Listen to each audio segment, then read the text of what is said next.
नमस्कार. कालचीच घटना आहे पोवाळी गावातली. ग्रामस्थांचे असं म्हणणं आहे की जे साखळीवरचं बुलडोजर आहे यामुळे पोवाळी गावाचा रस्ता खराब झालेला आहे. यावेळी संबंधित चालकाला सूचना देण्यात आल्या, परंतु तो कोणालाही न जुमानता त्याने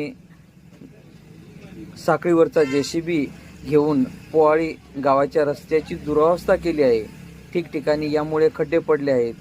तरी हा मुजोर ठेकेदार कोणालाही न जुमानता आतापर्यंत 3 ते 4 वेळा सदर आपले बुलडोजर हे डेव्हलपमेंटसाठी आपल्या शेतामध्ये घेऊन गेले, परंतु सरपंच, उपसरपंच यांनी तक्रार करूनही हा ठेकेदार कोणाला जुमानत नाही. तर याच्यावरती प्रशासन काय करते ही भूमिका बघण्यासारखं आहे.